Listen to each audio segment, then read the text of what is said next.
आज की क्लास में हम लोग पार्ट्स ऑफ स्पीच पढ़ रहे हैं। ये इंग्लिश लैंग्वेज का सबसे फंडामेंटल पार्ट है ग्रामर का। और इन्हीं पार्ट्स ऑफ स्पीच पे अगर आप मास्टरी कर पाते हैं तो पूरी लैंग्वेज पे मास्टरी करने में आपको ईज रहती है। ग्रामर के क्वेश्चंस आप बड़े इजीली सॉल्व कर पाते हैं। तो आज का चैप्टर बड़ा क्रिटिकल है, ध्यान से पढ़ें।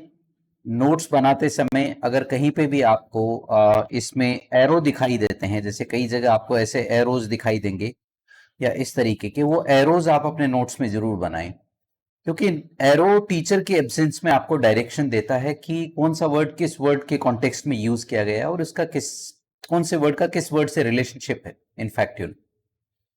तो जब हम पार्ट्स ऑफ स्पीच की बात करते हैं तो ये इसकी डेफिनेशन है जो सबसे ऊपर लिखी है हमने, कि the study of the role of the words. तो एक बार हिंट देने के लिए मैं इतना बता देता हूं कि शब्दों के कार्य का अध्ययन होता है कि कौन सा शब्द स्पीच में कौन सा कार्य कर रहा है। ये कोई टेक्निकल साइंटिफिक डेफिनेशन नहीं है। ये समझ में आती है जब हम पहले 3 पार्ट्स ऑफ स्पीच पे थोड़ा सा हम ध्यान देते हैं। इन पे इनके फंडामेंटल्स को स्टडी करने के बाद एक बार हम इस पार्ट्स ऑफ स्पीच की डेफिनेशन को एक बार रिविजिट करेंगे तो ये ज्यादा आसानी से हम समझ पाएंगे। तो शुरुआत करते हैं हमारे चैप्टर का आज। पहला है नाउन, दूसरा है प्रोनाउन, तीसरा एडजेक्टिव, चौथा पार्ट ऑफ स्पीच है verb, fifth part of speech है एडवर्ब, सिक्स्थ है प्रीपोजिशन, सेवेंथ है कंजंक्शन और एट्थ है इंटरजेक्शन। ये 8 पार्ट्स ऑफ स्पीच के नाम हैं बेसिक। अब इनको हम नाउन को नाउन क्यों बुलाते हैं, प्रोनाउन को प्रोनाउन क्यों बुलाते हैं, एडजेक्टिव को एडजेक्टिव क्यों बुलाते हैं, वर्ब को वर्ब क्यों बुलाते हैं, एंड सो ऑन। तो इनको हम इन्हीं नामों से क्यों पुकारते हैं, इसके फंडामेंटल रीजंस क्या हैं, उसके बारे में हम अध्ययन करने वाले हैं। ये एनालिटिकल अप्रोच पे बेस्ड है। इसमें आपको रट्टा नहीं लगाना, सिर्फ समझना है कि इनको ये क्यों बोला जाता है, इनका रोल क्या है, तो आप आसानी से समझ पाएंगे। तो पहला हमारा जो पार्ट है वो है नाउन। बेसिकली नाउन हमने लिखा पीपीटी होता है। पहला पी पर्सन होता है, दूसरा पी प्लेस होता है और तीसरा पी स्टैंड्स फॉर थिंग। तो इन्हें हम कहते हैं पीपीटी, पर्सन, प्लेस और थिंग। हमारे हिंदी में इसको हम कहते हैं व्यक्ति, वस्तु, स्थान, दशा के नाम को संज्ञा कहते हैं। तो पहली चीज तो नाउन का फंडामेंटल क्या है, इसको पीपीटी ही क्यों कहा जाता है, उसकी हम बात कर लेते हैं। देखिए, जब भी हम किसी व्यक्ति या वस्तु की बात करते हैं, उसके बारे में कुछ बताना चाहते हैं, उसके बारे में अपने विचार एक्सप्रेस करना चाहते हैं, अभिव्यक्त करना चाहते हैं, ऐसी स्थिति में उस व्यक्ति, वस्तु या जगह को एक नाम देना पड़ता है हमें। तो इसलिए नाउन को हम नेमिंग वर्ड भी कहते हैं। नाम देने वाला शब्द होता है। तो नाम देने का, नामकरण करने का काम नाउन करता है। जैसे जिस चीज पे अभी मैं बैठा हुआ हूं, हम सिटिंग इन अ चेयर, तो इंग्लिश लैंग्वेज के लोगों ने इसके बैठने वाली चीज के आइडिया को अभिव्यक्त करने के लिए इसको नाम दिया चेयर। हिंदी वालों ने इसे आसन बोला, उर्दू में इसे कुर्सी कहा गया।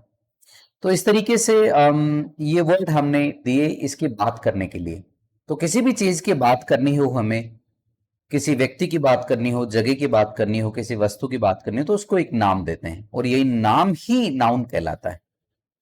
अब चीजें वो भी हो सकती हैं जिन्हें हम देख सकते हैं, छू सकते हैं, उन्हें हम कहते हैं टेंजिबल थिंग्स, जो भी भौतिक वस्तुएं हैं। तो इसलिए टेंजिबल जो होते हैं उनको हम बोलते हैं भौतिक। लेकिन कुछ चीजें ऐसी भी होती हैं जिन्हें हम छू तो नहीं सकते, देख भी नहीं सकते, लेकिन उनकी बात करते हैं और उनकी बात करने के लिए हमें उनको एक नाम देना पड़ता है। जैसे गुणात्मक शब्द हैं, कार्य हैं, या दूसरी तीसरी चीजें जो आपके अवस्थाएं हैं। तो कार्य हैं, गुण हैं, अवस्थाएं हैं, इनको एक नाम देना पड़ता है। जैसे आप किसी कभी नहीं मिले होंगे रोड पे चलते हुए ईमानदारी या बहादुरी से, लेकिन उस ईमानदारी और बहादुरी की आप बात कर सकते हैं, और जब इसकी बात करते हैं तो आप इसको एक नाम देते हैं, ऑनेस्टी या ब्रेवरी। वो जो आपने नाम दिया है वही नाउन है। तो इंटेंजिबल वो चीजें होती हैं जो आभासी हैं, आभास तो है, लेकिन हम उनको छू नहीं सकते, इसलिए उनको एक नाम दे देते हैं, उनको हम कहते हैं आभासी। तो जो भी चीजें जिन्हें नहीं सकते, उनको नाम देने के लिए हम नाउन का प्रयोग करते हैं, और ऐसी नाउन को हम कहते हैं इंटेंजिबल, ऐसी चीजें जिन्हें हम छू नहीं सकते, यानी आभासी होती हैं। तो नाउन की परिभाषा क्या होती है? पीपीटी। जब भी आप याद रखें, ब्रेन को हमेशा याद रखने के लिए हुक की जरूरत पड़ती है, तो हुक हमेशा रखें पीपीटी, पर्सन प्लेस थिंग। और फिर थिंग में भी चीजें दो कैटेगरी में है, संख्या से हुक बना लें, टैंजिबल और इनटैंजिबल। टैंजिबल होती है कैन बी टच्ड, इनटैंजिबल होती है कांट बी टच्ड, भौतिक और आभासी। तो ये हमारे नाउन का लेखा जोखा है। दूसरे शब्दों में नाउन को हम नेमिंग वर्ड भी कहते हैं। अगला हमारा जो पार्ट ऑफ स्पीच है वो है प्रोनाउन। प्रोनाउन बेसिकली एक ही आपको कीवर्ड याद रखना है, that is instead of a noun. Noun की जगह पे आने वाला शब्द प्रोनाउन होता है, instead of a noun, noun की जगह पे। तो एक कोई लंबी चौड़ी परिभाषा नहीं होती प्रोनाउन की। होता क्या है, जैसे मान लीजिए मैं कोई जेंटलमैन है जिनका नाम प्रदीप है, और मैं कहता हूं प्रदीप ने ये किया, प्रदीप ने वो किया, फिर प्रदीप ने ग्रेजुएशन की, फिर प्रदीप ने कंपेटिटिव एग्जाम्स की तैयारी की, फिर प्रदीप इस पोजीशन पे काम करने के लिए गए। तो everybody is looking at Pradeep now, और प्रदीप ऑकवर्ड हो रहे हैं। तो ऐसी स्थिति में चीजें ऑकवर्ड ना हो, इसलिए नाउन के रिपीटेशन को रोकने के लिए हम प्रोनाउन का यूज करते हैं। ये एक न्यूट्रल सा वर्ड होता है जो कॉमन होता है, जितने भी पुरुष हैं उनके लिए ही है, महिलाओं के लिए हम शी का प्रयोग करते हैं। चीजें हैं, एनिमल्स हैं, थिंग्स हैं, उनके लिए हम इट का प्रयोग करते हैं। बहुत यंग बेबी जिनका हम जेंडर नहीं रिवील करना चाहते, वी जस्ट वांट टू से अ बेबी, तब भी हम इनके लिए इट का यूज कर सकते हैं। दई इन सब का प्लूरल होता है, आइदर होता है दो में से कोई एक, नाइदर होता है दोनों में से कोई नहीं। अब आइदर और नाइदर जैसे ही इंडिविजुअल यहां पे देखता है तो उसके दिमाग में खटका होता है, क्योंकि इन आइदर और नाइदर के बारे में इंडिविजुअली हमारा परसेप्शन ये है कि ये तो कंजंक्शन में देखने को मिलते हैं, ये नाउन प्रोनाउन में ये क्या कर रहे हैं, प्रोनाउन में क्या कर रहे हैं। तो ये एक ऐसा वर्ड है जो आपको तीन चार जगह देखने को मिलेगा। ये आपको प्रोनाउन में देखने को मिलेगा, ये आपको एडजेक्टिव में देखने को मिलेगा, ये आपको कंजंक्शन में देखने को मिलेगा, और ये आपको नेगेटिव एडवर्ब्स में भी देखने को मिलेगा, जहां पे इन्वर्जन होता है। इन्वर्जन का जिक्र मैंने एक बार पिछली क्लास में भी किया है, उस वर्ड को भूल मत जाना कि वहां पे दो या तीन तरह के क्वेश्चन बनते हैं। तो कई बार क्या होता है, शुरू की क्लासेज में मैंने इसीलिए बोला था कि 3 या 4 क्लासेस में मैं आपका बेसिकली उन शब्दावली से मैं आपको वाकिफ करवाऊंगा जिनके आसपास आपके आगे चल के क्वेश्चंस बनते हैं। तो ये आपका प्रोनाउन है। उसके बाद हम आते हैं एडजेक्टिव पे। तो एडजेक्टिव क्या कहता है? ऐड करता हूं किसी नाउन या प्रोनाउन में, adds something to the meaning of a noun और ए प्रोनाउन। नाउन या प्रोनाउन के अर्थ में कुछ ऐड करता है। जैसे यहां पे मैन पर्सन है, तो पर्सन को हम ग्रामर की लैंग्वेज में नाउन कहते हैं। अब देखिए, जब भी आप पार्ट्स ऑफ स्पीच को एसेस करते हैं तो हमारी जो फंडामेंटल थिंग्स हैं, जैसे पर्सन प्लेस थिंग को हम नाउन कहते हैं, तो इन कॉन्सेप्ट को हमें दिमाग में शॉर्ट वर्ड के रूप में याद करके बेसिक्स को हमें बार बार रिविजिट करना पड़ता है, तभी कॉन्सेप्ट की क्लैरिटी हमारे दिमाग में आती है। तो ये एक कॉमन फीचर है इस चीज का। सो प्लीज रिमेंबर, हमें ज्यादा वर्ड्स याद नहीं रखने। नाउन के लिए हमें पीपीटी याद रखना है, प्रोनाउन के लिए हमें केवल 3 words instead of a noun को याद रखना है। एडजेक्टिव के लिए adds to the meaning of a noun और प्रोनाउन, और adds something to the meaning of a noun और प्रोनाउन। और इतना लंबा भी याद नहीं रखना चाहिए, चाहे तो आप कर सकते हैं इतना, एक छोटा सा एक फ्रेज को याद रख सकते हैं, adds something to a noun और ए प्रोनाउन। नाउन या प्रोनाउन के मीनिंग में कुछ जोड़ देता है। तो यहां पे ये हमारा मैन पर्सन है, तो ये नाउन है। नाउन के मीनिंग में ऐड करने के लिए वाइज को हमने एज एन एडजेक्टिव यूज किया है, तो एरो मैंने पहले से लगाया हुआ है। ऑब्जेक्ट्स यानी वस्तुएं, वस्तु जो होती है बेसिकली हमारी एक नाउन होती है। अब यहां पे आते आते कुछ चीजों की क्लैरिटी आपके दिमाग में आ जानी चाहिए। जैसे जैसे एडजेक्टिव की डेफिनेशन में अक्सर अगर क्लास में पूछता हूं तो स्टूडेंट्स का रिप्लाई ये होता है विशेषता बताता है। नहीं, विशेषता नहीं, जो शब्द किसी नाउन के अर्थ में जोड़े वो एडजेक्टिव ही होगा। जैसे यहां पे टू संख्या बताने वाला शब्द है, वो भी जोड़ रहा है तो ये भी एडजेक्टिव है। मैं कुछ शब्द लिख रहा हूं एक बार आपके लिए, जैसे माय है, अवर है, योर है, हिज है, हर है, देयर है और इट्स। इनके बारे में अगर मैं जनरल परसेप्शन पूछूंगा किसी से तो ये बोलेंगे प्रोनाउन है। बट ये कभी भी आप नोटिस करना अकेले नहीं आते, इनके आगे कुछ ना कुछ नाउन जरूर आता है। माई समथिंग, जैसे my book, my pen, our house, your place, his ideas, her achievements, their place, its value. इस तरीके से इनके बाद हमेशा कोई ना कोई नाउन रखी होगी, इसलिए इनको ग्रामर की लैंग्वेज में कहा जाता है प्रोनोमियल या पर्सनल या पजेसिव एडजेक्टिव्स। तो अल्टीमेटली ये रोल यहां पे बने प्रोनाउन से हैं, लेकिन रोल एडजेक्टिव का प्ले कर रहे हैं। और मैं इनका इंट्रोडक्शन यहां पे इसलिए भी दे रहा हूं क्योंकि इनको डिटर्मिनर्स भी कहा जाता है। अगर आप अपना आरएएस का सिलेबस देखेंगे या आरपीएससी में जहां पे इंग्लिश लैंग्वेज का ग्रामर का पार्ट आता है तो ये शब्द जरूर डालते वो लोग, डिटर्मिनर्स। तो डिटर्मिनर्स 4-5 टॉपिक्स में फैले हुए हैं ग्रामर में, तो उनमें से ये वाले जो शब्द हैं ये भी डिटर्मिनर्स के तहत आते हैं, इसलिए इनको स्पेशली इन पे फोकस रखना है आज, इसीलिए थोड़ा सा इसका मैंने हिंट दे दिया आपको। अब हम देखते हैं अगला वर्ड बैग। बैग कोई चीज है, नाउन का रोल प्ले कर रहा है यहाँ पे, इसलिए नाउन है, चीज है तो नाउन है। लेकिन यहां आते आते स्टूडेंट के दिमाग में थोड़ा सा डाउट है, प्लास्टिक भी तो चीज है तो मटेरियल। तो मटेरियल होगा अपने आप में, तो मूल रूप से तो ये नाउन है, मैं बात मानता हूं आपकी, और है भी इनफैक्ट टेक्निकली। लेकिन इस जगह ये एडजेक्टिव का रोल प्ले कर रहा है बैग के अर्थ में जोड़ने के लिए। मटेरियल नाउन होते हुए यहां पे ये एडजेक्टिव का रोल प्ले कर रहा है, मटेरियल एडजेक्टिव है, तो इसको हम एडजेक्टिव बोलेंगे। यहां पे होगा मूल रूप से नाउन, यहां एडजेक्टिव है।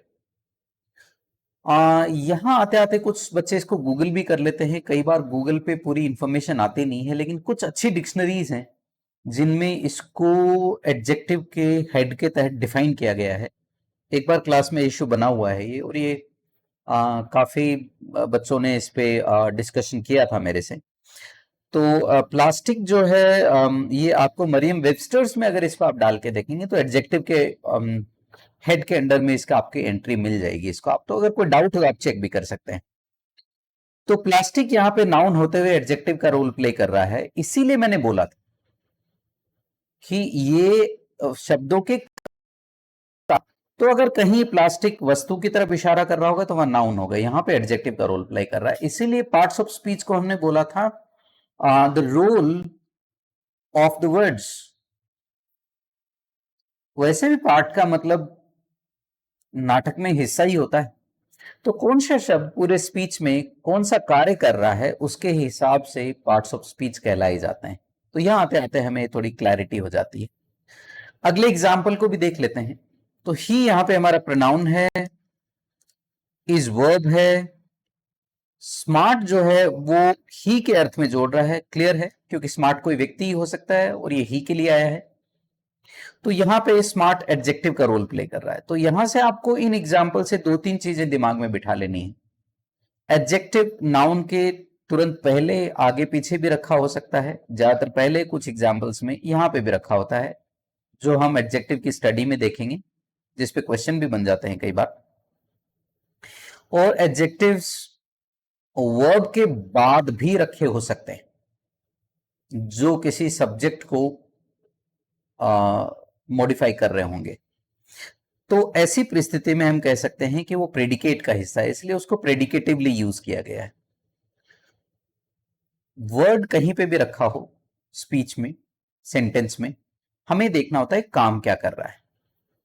अपना अस्तित्व बताने वाला है तो नाउन हो जाएगा, नाउन की जगह आने वाला है तो प्रोनाउन हो जाएगा, नाउन प्रोनाउन के अर्थ में कुछ जोड़ रहा है तो एडजेक्टिव हो जाएगा। इन्हीं चीजों पे हमें ध्यान देना है। फिर आता है अगला ये नाउन का परिवार पूरा हुआ। बहुत ही क्रिटिकल पार्ट है, दैट इज वर्ब।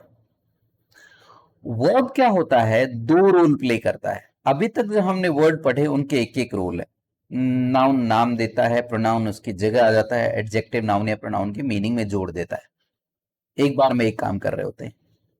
अब आगे आने वाले वर्ब और एडवर्ब दो ऐसी चीजें हैं जो थोड़ा पैटर्न से हटके हैं। वर्ब दो रोल प्ले कर रहा होता है। एक तो टेंस या स्टेट बताता है, कार्य कब हुआ, प्रेजेंट का है, पास्ट का है या फ्यूचर का है। तो वो जो कार्य बता रहा होता है उसको हम कहते हैं टेंस और स्टेट। और ये बताने वाले को हम कहते हैं हेल्पिंग या ऑक्सिलरी वर्ब, एवी या एचवी। दूसरा बताता है एक्शन, क्रिया।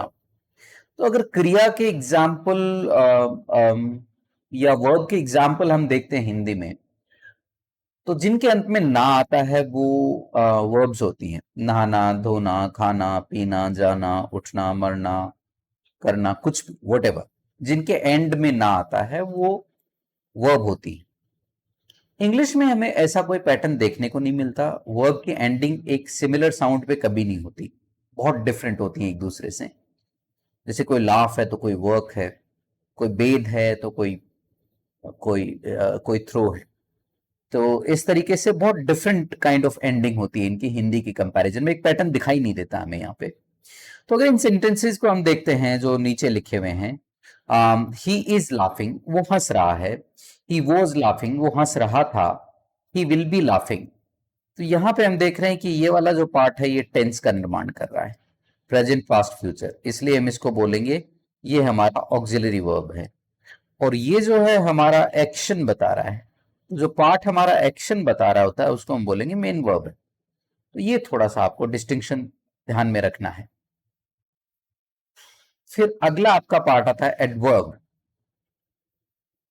जो एडवर्ब है ये बहुत इंपॉर्टेंट पार्ट है। मैं इसको इस तरीके से आपके सामने रख रहा हूं। देखिए, एडवर्ब जो होता है बेसिकली तीन काम कर रहा होता है। एडवर्ब वर्ब में भी जोड़ता है। पहले तो देखिए सेल्फ डिफाइनिंग वर्ड है, मैं वर्ब में जोड़ूंगा, खुद ही कह रहा है मेरा रोल है वर्ब में जोड़ना। जैसे एडजेक्टिव सेल्फ डिफाइनिंग वर्ड नहीं है। एडजेक्टिव कहता है कि मैं जोड़ता हूं लेकिन मैं नाउन या प्रोनाउन में। इधर ये वाला जो वर्ड है एडवर्ब, ये सेल्फ डिफाइनिंग वर्ड है। एडवर्ब हूं, वर्ब में जोड़ता हूं, खुद डिक्लेयर करता है, ये इसका पहला काम होता है, वर्ब में जोड़ना। दूसरा कहता है मैं दूसरी एडवर्ब में भी जोड़ देता हूं। अब थियोरी जो होती है, अक्सर थियोरी का प्रॉब्लम ये होता है वो याद नहीं रहती, वो एग्जाम्पल से याद रहती है जब हम उसको वर्चुअली हम उसको अप्लाई करके देखते हैं। तीसरा जो इसका रोल है वो होता है add something to an adjective. तो हम यहां से शुरू करते हैं एक एक एग्जाम्पल। ही, देखिए जैसे जैसे पार्ट्स ऑफ स्पीच बढ़ रहा है आपका सेंटेंस का लेंथ भी बढ़ रहा है। तो यहां पे जैसे ही प्रोनाउन है, इज हमारा एवी या एचवी है, ऑक्सिलरी वर्ब है, रनिंग हमारा मेन वर्ब है।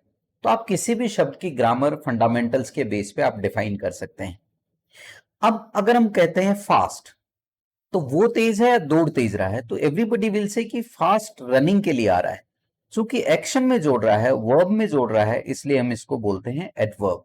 तो ये एडवर्ब का अपना पहला कार्य है। तो आप नोट्स बनाते टाइम यहाँ पे नंबर 1 आप लगा लेंगे कि पहला कार्य कर रहा है, किसी वर्ब में जोड़ रहा है। तो पहला आपका है वर्ब में जोड़ने का रोल ये प्ले कर रहा है। बहुत सिंपल है। अब इसी सेंटेंस को हमने फर्दर थोड़ा सा एनलार्ज कर दिया है। हमने एक वर्ड और इंट्रोड्यूस कर दिया, वेरी। तो फास्ट तो हमें पहला है कि पहला काम कर रहा है, ये रनिंग वर्ब है तो ये एडवर्ब है। अब एक शब्द हमने और ऐड किया जो वेरी है। अब वेरी इस फास्ट में ऐड कर रहा, बहुत तेज। तो जो एडवर्ब में जोड़े वो भी एडवर्ब ही कहलाएगा। इस वेरी में अगर कोई शब्द जोड़ने वाला आएगा वो भी एडवर्ब ही कहलाएगा। तो this way this thing is like going ahead. तो फिर एडवर्ब्स में जोड़ने वाले जितने भी वर्ड्स आए, every word will be an adverb. Have no doubt in your mind कि आपके लिए कितने भी एडवर्ब में जोड़ने वाले आगे शब्द आए, they will be defined under the head of adverb. तो यहां पे ये हमारा दूसरा रोल प्ले कर रहा है कि एडवर्ब में जोड़ने वाला भी एडवर्ब ही होगा। अब आती है चीज जो बहुत इंटरेस्टिंग है, एडजेक्टिव वाला पार्ट। यहां पे सेंटेंस आपका थोड़ा क्वर्की हो जाता है। Original sentence is he is smart, तो स्मार्ट में ही में ऐड कर रहा है, ही में ऐड कर रहा है स्मार्ट, तो ये हमारे प्रोनाउन में ऐड कर रहा है, इसलिए हमारे पास ही क्या है, एडजेक्टिव। तो हमारे पास एडजेक्टिव है क्लियर टर्म्स में, दिखता दिखता हमारे पास एडजेक्टिव है। एंड टू हमने बीच में रखा तो ये स्मार्ट में ऐड कर रहा है, तो ये इसका थर्ड जॉब है जो ये अपना फुलफिल कर रहा है, टू स्मार्ट। फिर हमने एक वर्ड और रखा हुआ बीच में, that is much. Much add कर रहा है टू में, तो ये आपका सेकंड रोल प्ले कर रहा है, क्योंकि ये एडवर्ब है यहां पे। तो जो एडवर्ब में जोड़े वो भी क्या होगा, एडवर्ब। तो इसका जो स्ट्रक्चर है इस सेंटेंस का वो है pronoun, verb, adverb, adverb, adjective. तो दो तीन चीजें आपके सामने यहाँ पे रखी हुई हैं, जिससे आप कुछ कंक्लूजन अपने निकाल सकते हैं। स्मार्ट स्टूडेंट वही है जो एग्जाम्पल पढ़ के चीजों में डायरेक्ट कंक्लूजन निकालना जाने। इन्फ्रेंसेस थोड़े से घातक हो जाते हैं, वो डिविएट हो सकते हैं। तो पहली चीज तो यह है कि वर्ब के बाद हमेशा मेन वर्ब आएगी, ये जरूरी नहीं है। आप यहां पे देख सकते हैं, यहां पे एडवर्ब रखी हुई है। ही इज स्मार्ट अगर केवल स्मार्ट होता और मच और टू ये दोनों वर्ड बीच में नहीं होते यहां पे, तो यहां पे कोई एडजेक्टिव भी हो सकता है, राइट। तो इस तरीके से कोई स्पेसिफिक पैटर्न नहीं होता, जो विचार अभिव्यक्त किया गया है, जो जरूरत है उसके हिसाब से वर्ड हम वहां रख देते हैं। और जो वर्ड हम वहां रखते हैं वो कौन सा रोल प्ले करता है, वो ग्रामर होती है। ग्रामर के अकॉर्डिंग नहीं चलता। जो वर्ड्स यूज हुए हैं स्पीच में, स्पीच पहले, ग्रामर बाद में आई है।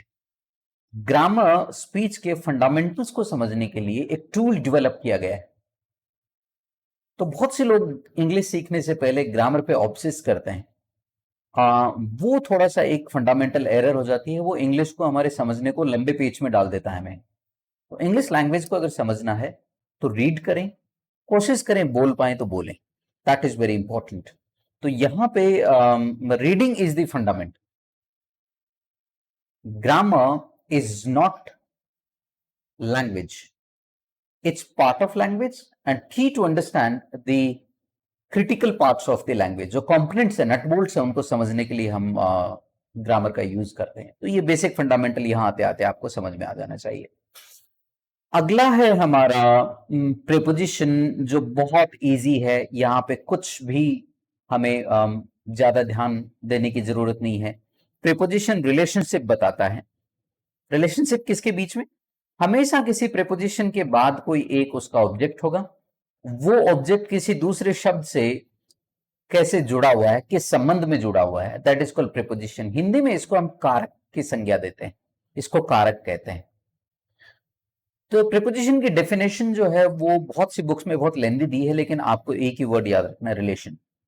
Preposition, relation. जब मैं अभी रिव्यू करूंगा ये चैप्टर खत्म होते ही, इट्स वेरी इजी।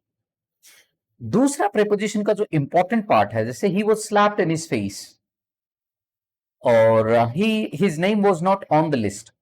जैसे हिंदी मीडियम स्टूडेंट उसको पढ़ेगा और उसके नजर यहां और यहां जाएगी, उसके दिमाग में एक चीज तुरंत आती है कि या तो ये गलती से लिखा गया है, या जो पढ़ा रहे हैं मुझे, इनको इसकी जानकारी पूरी पूरी है नहीं। क्योंकि अगर आप इसको ट्रांसलेट करते हैं तो आपके सामने साफ लिखा हुआ है कि चेहरे पे थप्पड़ होता है, तो पे के अनुसार हमारे पास चेहरे पर के अनुसार ओन होना चाहिए। लिस्ट में नाम नहीं है या लिस्ट में नाम है तो उसके लिए हमारे पास इन होना चाहिए, ओन नहीं होना चाहिए। Basic understanding of any individual student. तो प्रीपोजिशन के बारे में एक चीज बहुत ख्याल रख लीजिएगा, इसको दिमाग में बिठा लें, क्योंकि इसका और इसके अलावा इंग्लिश में कोई इलाज नहीं है। मैं भी इसमें जब स्टडी किया था बहुत दुखी हुआ था शुरू शुरू में, और बहुत अच्छी अच्छी बुक्स भी लेकर आया, लेकिन एक केवल प्रीपोजिशन की वजह से मैंने 3 किताबें खरीदी। अल्टीमेटली एक बुक में पहली लाइन लिखी हुई है चैप्टर पे, जो मैं आपको कल की क्लास में I will show you the book. It's very important book for जो जो इंग्लिश लैंग्वेज में हाई स्टडीज कर रहे हैं, पीएचडी वगैरह, उनके लिए तो बाइबल है। तो उस बुक में ये साफ लिखा हुआ है कि prepositions have no set pattern in the English language.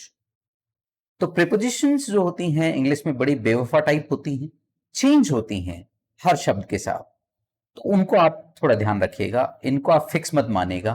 Preposition जब भी आप अनुवाद के अकॉर्डिंग करेंगे, ट्रांसलेशन करेंगे प्रीपोजिशंस का, you will make a mistake. तो प्लीज आप इस बात से लेके वाकिफ रहिए। प्रीपोजिशन का फिर क्या इलाज है, उसके लिए हमारे पास रिसोर्सेज हैं, कौन से वर्ड के साथ क्या आती है।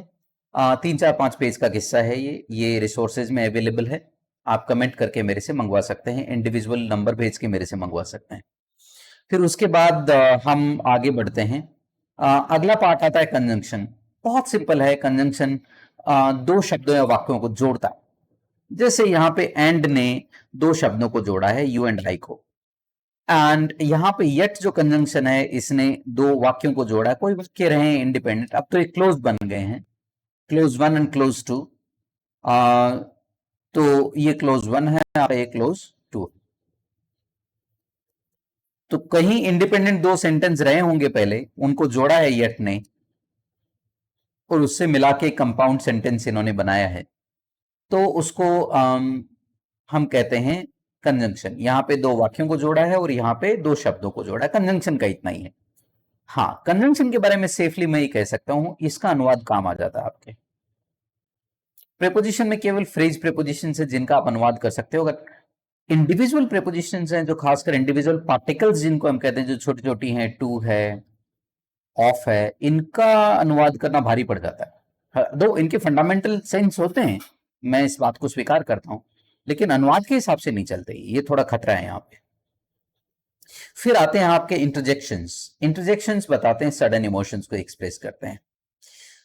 ये एक बार टाइप्स ऑफ सेंटेंसेज में मैं पहले भी इसका जिक्र कर चुका हूं। इंटरजेक्शंस होते हैं विस्मय बोधक शब्द, हुर्रा, अलास, फिफी, यानी जिसको हम चीची भी कहते हैं। A man and so weak, आदमी और इतना कमजोर, छी टाइप, अलास दुख की बात है, शी इज डेड। हुर्रे जीत गए जी, मैच जीत गए, काइंड ऑफ इमोशनल आउटब्रस्ट दिखाते हैं। इंग्लिश लैंग्वेज का सबसे गरीब टॉपिक है, नॉट यूज मच, ज्यादा यूज नहीं होता, तो इस पे आप ज्यादा फोकस नहीं करें, बहुत नॉर्मल टॉपिक है। एक बार नरेशंस में इसका जिक्र होगा, वहां जरूर इंपॉर्टेंट हो जाता है, तो वहां पे उसको हम एक बार फिर से पढ़ेंगे। अब थोड़ा सा पार्ट्स ऑफ स्पीच का मैं रिव्यू कर देता हूं आपके सामने। देखिए, जो नाउन होता है बेसिकली, वो आपका है PPT, person place thing. Pronoun होता है इंस्टेड ऑफ अ नाउन, जो नाउन की जगह पे आता है। एडजेक्टिव होता है जो नाउन या प्रोनाउन के मीनिंग में कुछ ऐड करता है। वर्ब होता है जो दो कार्य होते हैं, टेंस का निर्माण करेगा और एक्शन बताएगा। तो जो एक्शन बताए वो मेन वर्ब, जो जोड़े वो हेल्पिंग, सॉरी जो टेंस बताए वो हेल्पिंग वर्ब। फिर आता है आपका एडवर्ब। एडवर्ब के तीन कार्य हैं, तो एडवर्ब के तीन कार्य याद रखने के लिए सिंपल एक कॉन्सेप्ट समझे। Adverb verb, adverb adverb, adverb adjective. और अगर हम पार्ट्स ऑफ स्पीच की अगर हम लिस्ट देखें, तो ये ऐड करता है 3, 4, 5 में। थर्ड नंबर पे एडजेक्टिव है, फोर्थ नंबर पे वर्ब है, फिफ्थ नंबर पे खुद एडवर्ब। तो 3, 4, 5 में ऐड करता है, एडजेक्टिव 1, 2 में ऐड करता है। ये है मूल शब्दों का होना, सीधे उनमें ऐड करना बिना बाहरी इंफॉर्मेशन के। फिर आते हैं प्रेपोजिशन एंड कंजंक्शन। प्रेपोजिशन जो पहले आए शब्द हैं, उनसे संबंधित कोई अगर दूसरा शब्द आता है तो उसका संबंध बताने के लिए इनसे प्रेपोजिशन का प्रयोग करते हैं। कंजंक्शन बाहर की कोई दूसरी चीज को, सेंटेंस को जोड़ने के लिए हम यूज करते हैं। तो बाहर के संबंध, बाहर की चीजों को जोड़ने के लिए प्रेपोजिशन कंजंक्शन का यूज होता है। यहां से बाहर के लिंक आना शुरू हो जाते हैं। इंटरजेक्शन सडन इमोशंस होते हैं। तो इनका जो प्रैक्टिकल पर्पस है, ये कहाँ दिखते हैं सेंटेंस में, इसका कल की क्लास में जिक्र होगा। और कल की क्लास बहुत क्रिटिकल है, क्योंकि पूरा सब्जेक्ट वर्ब एग्रीमेंट कल की क्लास में समझ में आने वाला आप। तो यहां पर हम बढ़ते हैं आगे।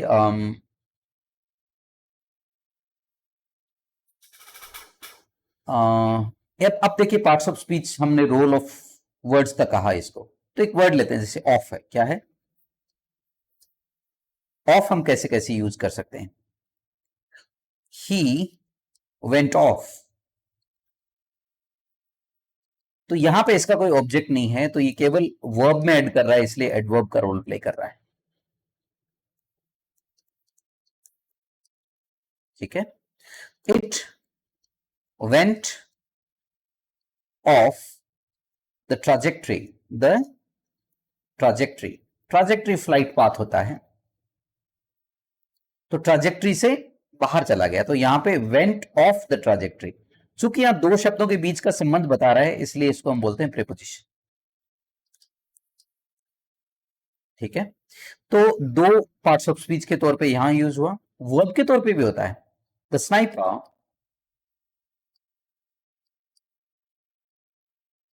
ऑफ्ड टू एनिमीज,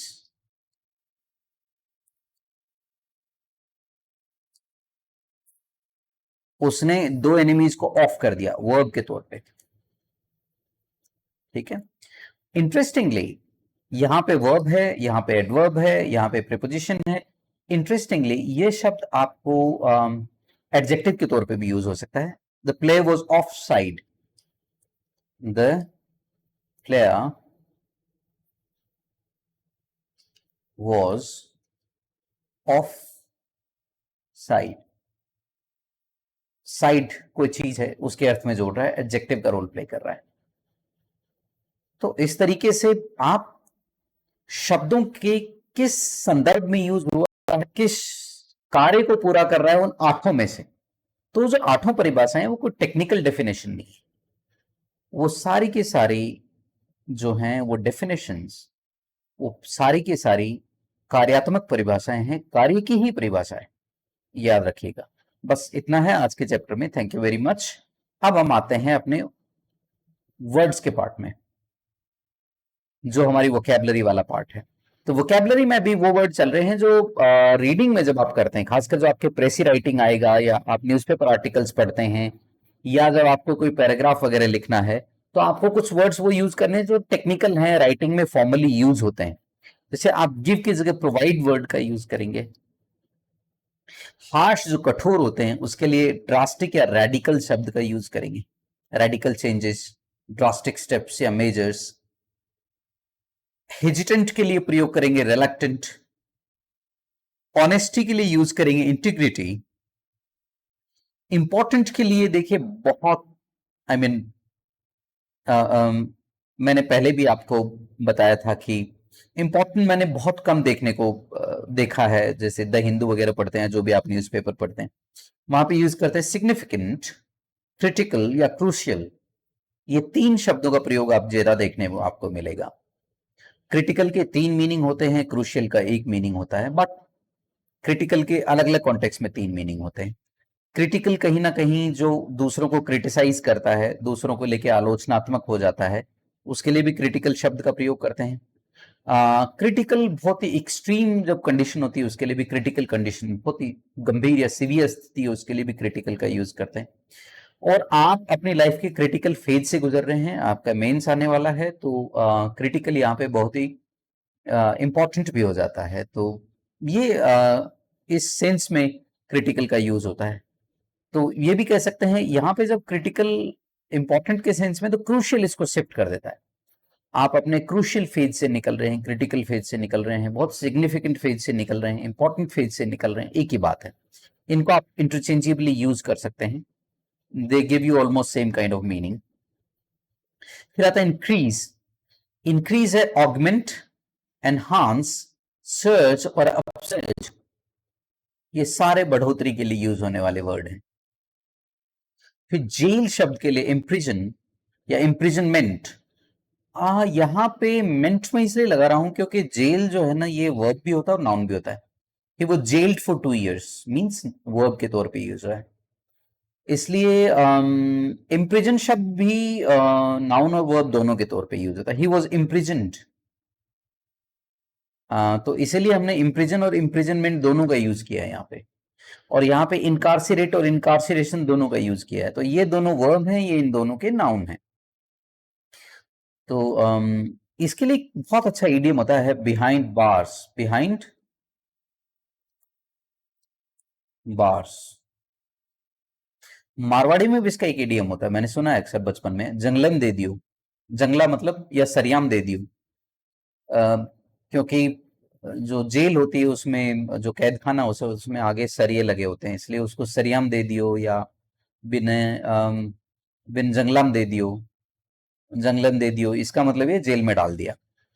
तो ये वर्ड काफी बार सुना है मैंने। लैक है शॉर्टेज, शॉर्टेज और डेफ है, डेफिशिएंसी है, क्रंच है, डेफिसिट है। ये वर्ड बहुत यूज होता है लैक के लिए, डेफ शब्द का। डेफिशिएंसी भी यूज होता है, बट डेफ होता है there is no dearth of talent in India. Crunch specially when we talk about finances भी, I am going through cash crunch, यानी फाइनेंस का क्रंच चल रहा है, डेफिसिट है भी, ये शॉर्टेज है, हम इसको यूज कर सकते हैं। मेंटल एक्टिविटी को कॉग्निटिव एक्टिविटी या सेरिब्रल एक्टिविटी भी कहते हैं, समझने से संबंधित है।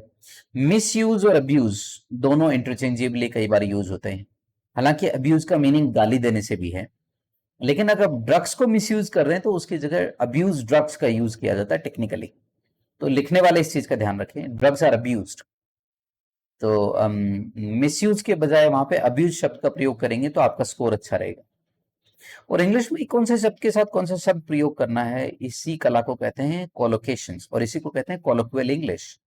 तो कोलोक्वियल इंग्लिश अगर आप लिख पाते हैं तो आपका रीडिंग राइटिंग में स्कोर बहुत अच्छा रहता है। फिर वर्ड्स ऑफन कंफ्यूज्ड और मिसयूज्ड, ये फेवरेट पार्ट है मेरा। यहां पे पहला वर्ड आता है एडवर्स। एडवर्स शब्द हमेशा आपको ज्यादातर 90% केसेस में लिखा हुआ मिलेगा, एडवर्स कंडीशन या सिचुएशन, कंडीशन या सिचुएशन, ठीक है। तो ये विपरीत है, दुर्भाग्यपूर्ण है, अवांछनीय परिस्थिति होती है, ठीक है। क्रिटिकल कंडीशन हम के लिए आता है, तो एडवर्स कंडीशन है। तो एडवर्स, ये मैंने, या एडवर्स या एडवर्स दोनों तरह के प्रोनाउंसिएशन होते हैं इसके। फिर अगला आता है एवर्स। आई थिंक मैंने आज इसके एग्जाम्पल्स नहीं लिखे हैं, तो चलिए यहाँ पे एडवर्स कंडीशन मैंने लिखी दी है, मैं इसको कंप्लीट कर देता हूं। he has been facing adverse conditions, he has been facing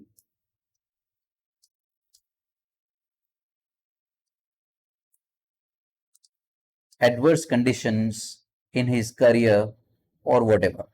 आगे आप कुछ लगाना चाहें लगा सकते हैं। तो आई एम सॉरी, मैं आज नहीं रख पाया, इसको कल की क्लास में रखूंगा। तो आप इसको इजीली कहीं पे भी आप राइट, इसको आप लिख सकते हैं अपने नोटबुक में। एवर्स, एवर्स जो होता है वो स्ट्रॉन्ग डिसलाइकिंग होती है, किसी कार्य का करने का अनिच्छुक होता है, तिरस्कार का भाव होता है। सो एवर्स, ये इसका, ये देखिए उल्टा ई होता है ना, इसको सुपर बाबल कहते हैं, ये अ का साउंड देता है, तो इसका ध्यान रखिएगा। तो ये स्ट्रॉन्ग डिसलाइकिंग होती है। एवर्स की खास बात होती है, प्रीपोजिशन में आया है, देखिए आपके एग्जाम में आ चुका है, इसमें ध्यान रखना। एवर्स के साथ हमेशा टू का प्रयोग हुआ प्रीपोजिशन के तौर पे। My friend is averse to lying to, मेरे दोस्त को झूठ बोलने से बहुत नफरत है, तो आप कह सकते हैं averse to liking, to lying. फिर अगला आपका वर्ड आता है अफेक्ट। ये इतना मतलब टेढ़ा शब्द है। अफेक्ट का मतलब ये वर्ब भी है और ये नाउन भी है, इफेक्ट नाउन भी है और वर्ब भी है। तो जनरली हमारा जो परसेप्शन है, जो पहला परसेप्शन है इसको लेके प्रभाव से संबंधित है, इसलिए पहला जो वर्ब के तौर पे आपको मीनिंग मिलेगा टू हैव एन इन्फ्लुएंस, प्रभाव होना, राइट। तो एडवर्स स्पीच है, था उसी के साथ मैं इसको यूज कर देता हूं। It has adversely affected his health।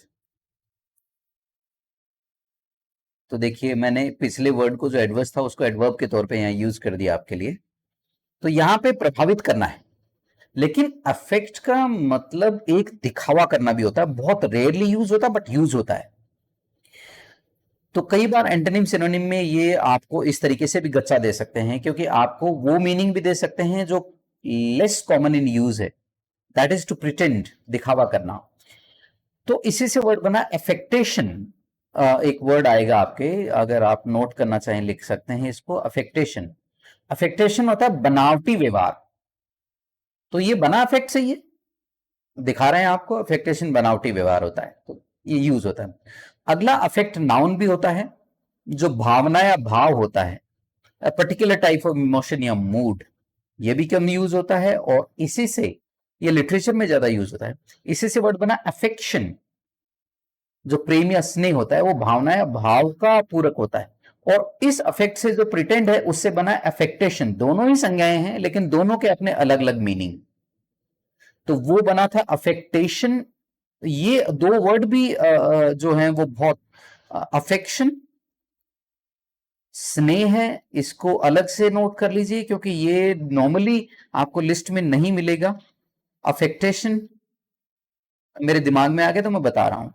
Affectation जो है आपका वो बनावटी या बनावटी व्यवहार होता है, दिखावे का व्यवहार, बनावटी व्यवहार। ठीक है, कोई खुश नहीं होता आपसे मिलके लेकिन फिर भी मतलब फ्लैटरी के लिए कैसे हुई है तो आपको पता है ये बनावटी व्यवहार, this is not the real one, you can read through it, but होता है, दैट इज कॉल्ड अफेक्टेशन। अगला इफेक्ट। देखिए इफेक्ट प्रभाव के रूप में वर्ब होता है, प्रभावित करना। इफेक्ट नाउन होता है प्रभाव। तो ये बहुत कॉमन है इसलिए मुझे इसका कोई एग्जाम्पल देने की जरूरत नहीं। इफेक्ट का मतलब कोज भी होता है या लागू करना भी होता है, अचीव समथिंग और cause it to happen. So it has like the new bill has effected was effected on 7th of January. So the law ले लेते हैं, was effected on a particular date. आप कोई भी डेट यहां पे डाल सकते हैं जो आपकी इच्छा हो। तो इफेक्टेड का मतलब यहां पे लागू करना है या प्रभावी करना है, कॉज टू हैपन है। तो इस तरीके से हमारा इफेक्ट का हम प्रयोग करते हैं। अगले आते हैं फ्रेजल वर्ब। फ्रेजल वर्ब आज मैंने ले हैं बेर से। किससे? बेर से। देखिए दो वर्ड होते हैं, ये बी के सीरीज में वैसे भी आ जाएंगे, ये है और ये है। ठीक है, इसको प्रोनाउंस करते हैं बियर,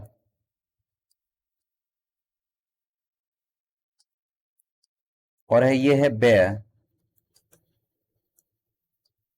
तो ये पेय पदार्थ होता है, मादक पदार्थों की श्रेणी में आता है।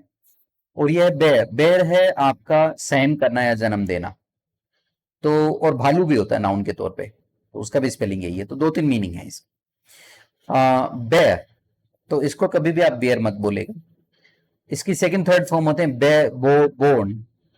तो इसलिए यहां पे देखिए सेकंड फॉर्म का ये जो है पास्ट टेंस है।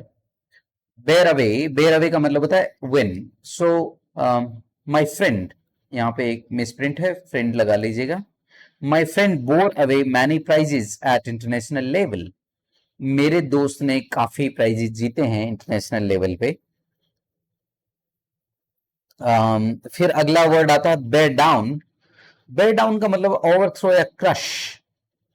इसका मतलब होता है आप तख्ता पलट देते हो सरकार का, कू कर देते हो। क्या कर देते हो? कू। जिसको ज्यादातर लोग कूप प्रोनाउंस करते हैं।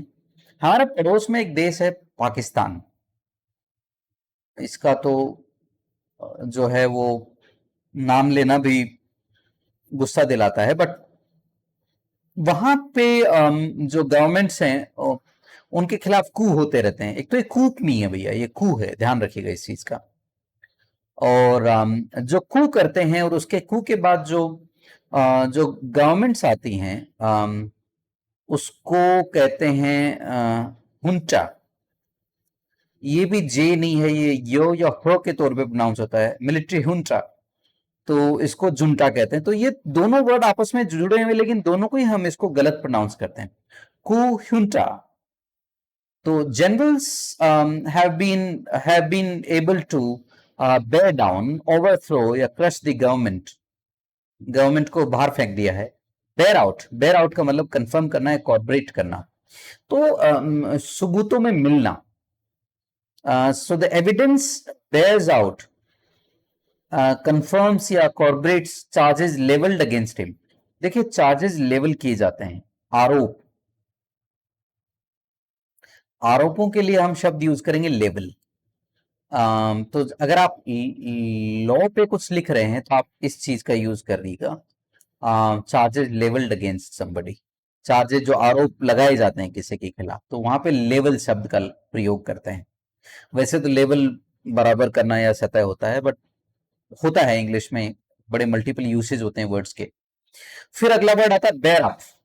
बेयर अप होता है to keep up spirit, not to despair.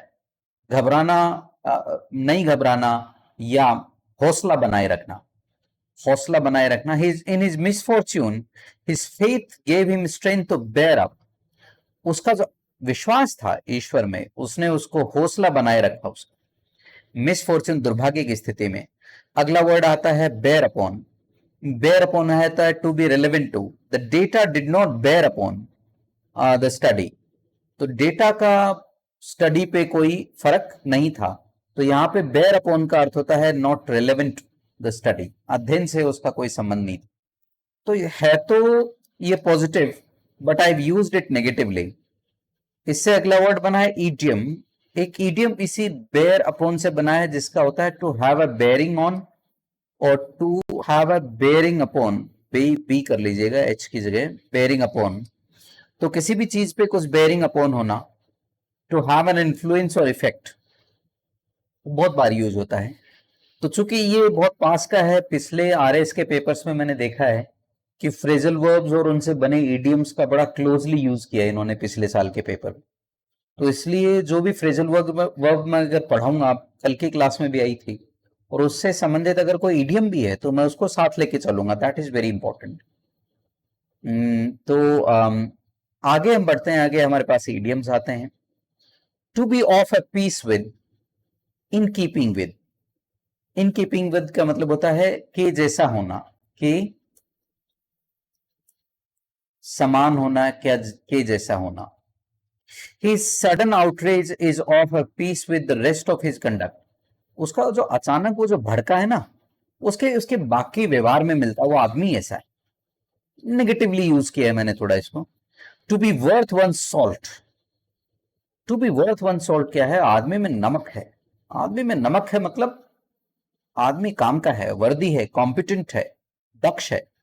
As Suresh is not worth his salt, he must not be given the responsibility. अब यहां पे आपने देखना, मैंने जो भी ईडियम यूज किए हैं मैंने नेगेटिवली यूज किए हैं, तो जरूरी नहीं ईडियम इन टोटो जैसा है वैसा का वैसा यूज हो। उसको नेगेटिवली और एफर्मेटिवली दोनों तरीके से यूज कर सकते हैं। तो कई बार क्या होता है, जब हम किसी चीज को लर्न कर रहे होते हैं तो उसको लिटरली ले लेते हैं और उसको हम उसी तरीके से हम उसको रटने की या यूज उसको उसको समझने की कोशिश करते हैं। तो एज इट इज नहीं, उसके मल्टीपल यूसेज हो सकते हैं, उसके कई एस्पेक्ट हो सकते हैं यूसेज के, तो हम साथ साथ में उनको भी ले रहे हैं। फिर अगला है to make both ends meet. भैया सुबह शाम जीना मरना एक जगह हो जाए कैसे भी करके, तो हमारा जो लिमिटेड इनकम है उसमें हमारा घर चल जाए, काम चल जाए, तो उसको कहते हैं टू सबसिस्ट। तो सबसिस्ट का मतलब होता है यहाँ पे मुश्किल से अपना काम चलाना। The inflation is so high that people find it difficult to make both ends meet. तो मुश्किल से अपना काम चला पाते हैं। अगला है to set one's face against, to oppose sternly, बहुत ही कठोर तरीके से चीजों का विरोध करना। As a social reformer she set her face against nautch parties. अब नॉच पार्टीज जो है ना, ये नाच है, ये नाच पार्टीज से, नाच से ही ये वर्ड बना है जिसको इंग्लिश में नॉच कहते हैं। तो नॉच पार्टीज, चूंकि अंग्रेज जिस जमाने में थे मुजरे बहुत होते थे, तो नॉच पार्टी जो उन्होंने कहा वो मुजरे को कहा। तो ये वर्ड एक बार देख के मैं भी चौंका था इंग्लिश लैंग्वेज में, बट ठीक है, हिंदी से बना है, इंग्लिश लैंग्वेज में है। To be within an ace of, on the words and point of, very close to, के जैसा होता है। In the battle of Dograi Pakistan was within an ace of defeat. कि डोगराई की जो बैटल हुई थी, पाकिस्तान उसमें लगभग हार चुका था, पूरा देश ही, but somehow things ended up differently. फिर आते हैं वन वर्ड सब्सटीट्यूट्स। मैंने बताया था अभी वही चल रहा है, एबीएबीएस। तो एब्सकॉन्डर होता है जो निकल के भाग गया है, कानून का भगोड़ा है। तो भारत में काफी फेमस एब्सकॉन्डर हैं, जिनको शायद एक दो को तो अभी ले भी आए हैं, कुछ को लाने का प्रयास चल रहा है। तो फ्यूजिटिव होता है। अगला है एब्जॉर्प्शन, एब्जॉर्ब से बना है, एब्जॉर्प्शन सोखने की प्रक्रिया। तो कोई वैसे तो देखिए कॉमनली क्या होता है, कोई भी वर्ड वन वर्ड के तौर पे पूछा जा सकता है। तो जब भी आप किसी वर्ड को इंग्लिश लैंग्वेज को देखें तो एक बार डिक्शनरी में उसकी डेफिनेशन जरूर पढ़ लें, might stick to your mind और एग्जाम में याद रह सकती है। अगला एब्स्ट्रूज। तो मनुष्य की प्रकृति को समझना बड़ा ही एब्स्ट्रूज काम है, एवर चेंजिंग है, जिसे समझना मुश्किल हो। एब्सर्ड, एब्सर्ड होता है बेतुका, वेरी इलॉजिकल। तो हाईली रिडिकुलस, रिडिकुलस का मतलब था बचकाना, जिसपे हंसी आए आप। तो इमेच्योर जो बयान होते हैं एब्सर्ड होते हैं। तो एब्सर्ड स्टेटमेंट होते हैं। अगला है अब्यूज, थोड़ी देर पहले भी आया था, फिर आ रहा है। टू ट्रीट विद क्रुअल्टी और violence, to attack in words using cuss words. Cuss words होते हैं गाली। तो गाली देके अगर हम किसी को, तो अब्यूज करना भी होता है, और किसी भी चीज को गलत तरीके से प्रयोग करने को भी हम अब्यूज कहते हैं। ये वर्ड दोबारा आज ही की क्लास में रिपीट हुआ है। So this is it for the day, and it was nice teaching you guys. Let's see what happens is in next class. Next class is going to be very critical. ठीक है, और ये जो मैं बार बार बोलूँ, ये सब्सक्राइब कर लो, ये कर लो, वो कर लो, doesn't suit to my personality, but I think you should do it. Bye bye, नमस्कार, धन्यवाद।